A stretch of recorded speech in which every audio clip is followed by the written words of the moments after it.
नमस्कार, खबरों की खबर में आपका स्वागत है। योगी सरकार ने कानपुर के आरोपियों के ऊपर नकेल कसना शुरू कर दिया है। आज 12 नई गिरफ्तारियां हुई, साथ ही साथ एक नई लिस्ट आज शाम में जारी होगी। जो लोग जिनको कैमरे के जरिए, सीसीटीवी के जरिए चिन्हित किया गया है, उसकी दूसरी लिस्ट 2 दिन पहले 40 आरोपियों का एक पोस्टर कानपुर के शहर में लगाया गया था, तो वो दूसरा पोस्टर आज शाम में शायद शहर में फिर से चस्पा किया जाए।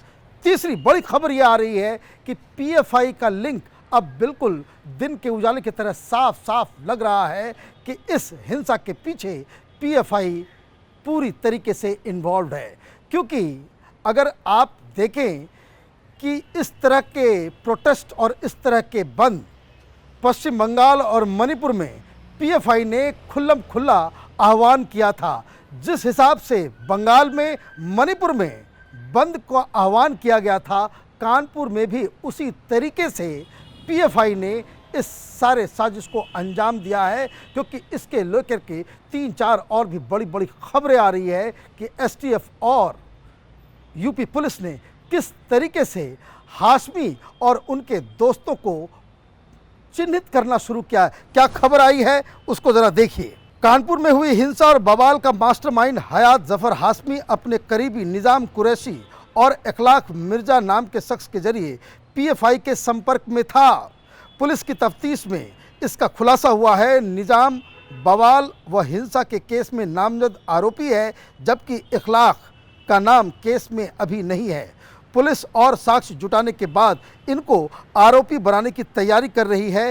इस तरह से बवाल के साजिशकर्ताओं का पीएफआई से कनेक्शन और पुख्ता होता दिख रहा है। बवाल के मामले में दर्ज केस में 36 नामजद आरोपी बनाए गए हैं, जिसमें निजाम कुरैशी का नाम शामिल है।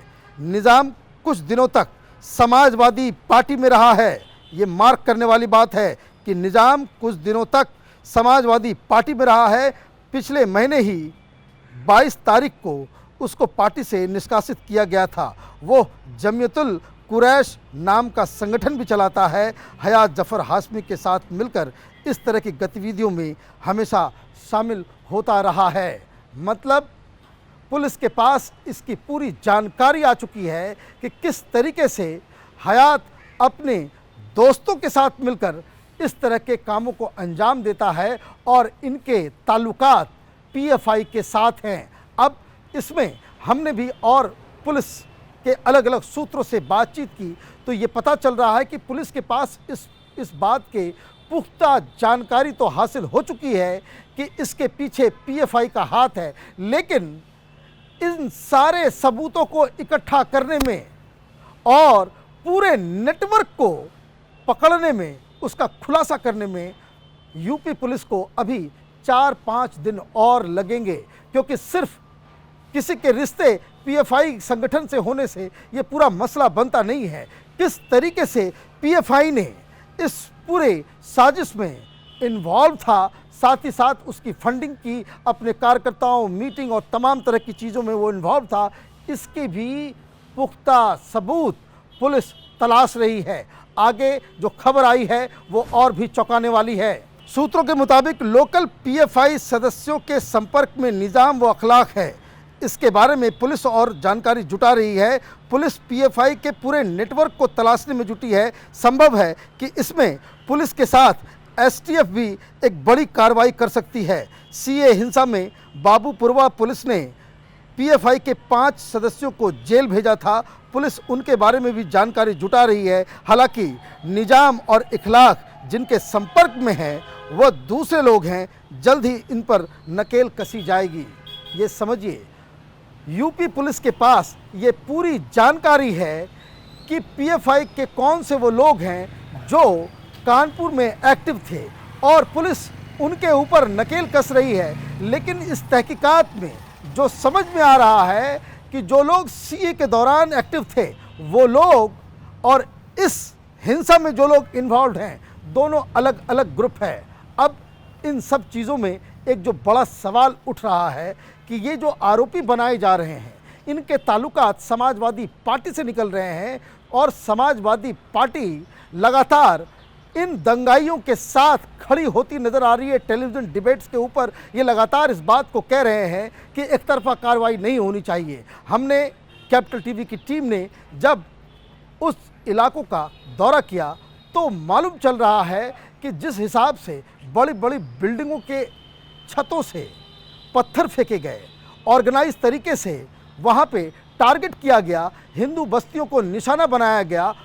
चंदेश्वर हाथा वो एक ऐसा इलाका है जहाँ पे एक बहुत बड़ी घटना घटते घटते बच गई, क्योंकि वहाँ पे लोगों ने चंदेश्वर हाथा के गेट को बंद कर रखा था। पुलिस के सामने अब चुनौती ये है कि जो तमाम लोग कानपुर में दहशत में जी रहे हैं, उनके दहशत को कैसे ख़त्म करें। कैपिटल टीवी की टीम जब उन इलाकों में गई तो वहाँ बिल्कुल खौफ का मंजर था। लोग डरे हुए हैं, लोग राशन लेने के लिए घर से बाहर नहीं निकल पा रहे हैं, क्योंकि उनको लगता है कि कहीं फिर से उनको निशाना ना बनाया जाए।